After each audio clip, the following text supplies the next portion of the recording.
Hey up everybody, Magpie Gaming here, bringing you a Battlefront 2 news roundup, and I'd like to be bringing you news of maybe an update to the game, maybe some things that have been changed in the game, and there's nothing like that. The only news is about loot boxes and the progression system, as it has always been in recent weeks. So, and I said this on Twitter a few days ago, why wasn't Disney getting involved in, all of the backlash that was going on with this game? After all, they licensed the Star Wars universe to EA, and Disney are a very family-friendly orientated company. So was buying for progression in a game using real-world money with a game that's aimed at, it's aimed at all ages basically, something that fitted in with their ethos. I didn't think it was, but at that time nobody from Disney had come forward and said anything. But now there are reports coming out that was given to somebody, well, it was a source that was speaking to the Wall Street Journal, and they said that Disney did in fact get involved with this on Thursday, and it resulted in Disney's CEO Robert Iger giving a call to the head of consumer products and interactive media,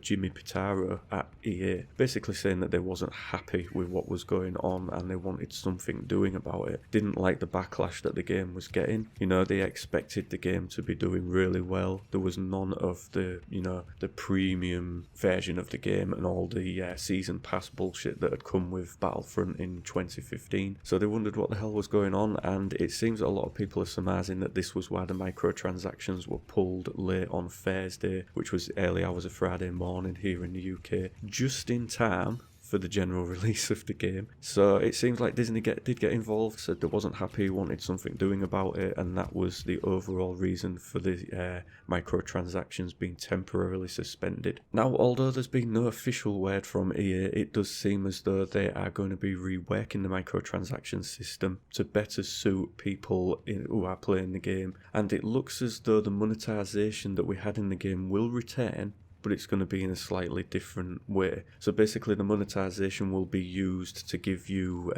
double XP boosts and things like that. You're not going to be buying actual progression, which you was before. You was buying loot boxes that could progress you within the game. Now you're going to be buying boosts that will allow you to accrue more in-game credits that will then allow you to purchase more loot boxes. So this is kind of along the lines of what we see in Battlefield 1, where you're allowed to have XP boosts and it boosts you more towards battle packs and things like that. So that looks as though the way they're going to be going. Now this isn't 100% certain. This could end up being a load of rubbish, and they could just basically turn on the old system in a month's time and hope for the best. But I think that wouldn't be a wise move. So it's looking as though they're going to be revamping it a little bit, and it's going to go towards more XP and currency boosts within the game. So we'll have to wait and see on this one. We'll have to wait for official word from them, see what happens. Obviously with Disney getting involved, they're not going to want to piss them off. Disney could revoke that license that they've got or terminate it. I don't know the ins and outs of the Disney contract, but I would assume that Disney are really not happy. They've got the launch of the movie soon. They won't want this to impact the launch of the movie in any way. Obviously it'd be good to have a decent game run alongside the movie, which, to be fair, Battlefront 2 is a decent game, but it's drowning in all of this loot box controversy at the moment, so it needs sorting out fast. So all being well, that will get sorted out pretty soon. But the loot box controversy has affected sales of this game. Now they say that the sales of this game are down 61% compared to Battlefront 2 in 2015. Now how many of those sales have actually been refunded, that have been pre-ordered? We'll never know. There were rumours that around 700,000 copies of the game had been pre-ordered. How many of those had been refunded? We don't know. Would it have done better than the Battlefront in 2015 without all of this? We don't know.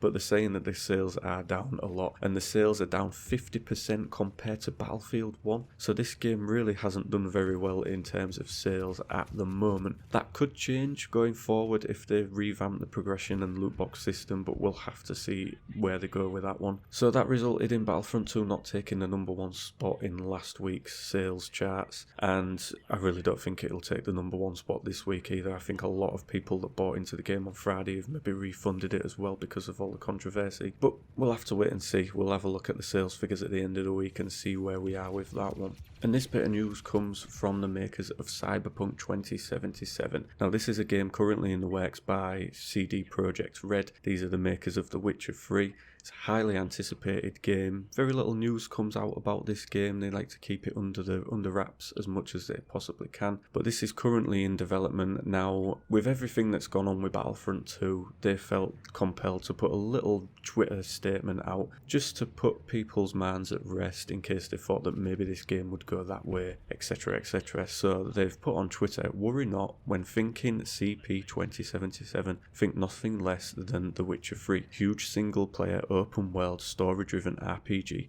No hidden catch, you will get what you pay for. No bullshit, just honest gaming like the Wild Hunt. We leave greed to others." So quite a to the bare bones statement there, and straight to the point, you know, basically saying we're not going to do what EA have done. We're quite happy with how we go about our gaming and how we build our games. So it's an interesting one there, and it wonders how many other software houses will take a dig at Battlefront 2 for the way they've dealt with things. But it's good to know that Cyberpunk 2077 will take, you know, nothing from Battlefront 2. It will just carry on in the same vein as they have with like The Witcher 3 and that. So that's good to know that they're not going to do what Battlefront are doing and not try and cash in. And that is pretty much all the Battlefront 2 news I have for you. I'm sure there will be more by the end of the week. Hopefully we'll have a statement from EA detailing how they're actually going to work on this progression system and how that's going to change going forward. So as always, ladies and gentlemen, thank you very much for watching and listening. Don't forget to like, share and subscribe, and I'll catch you in the next one. Take care.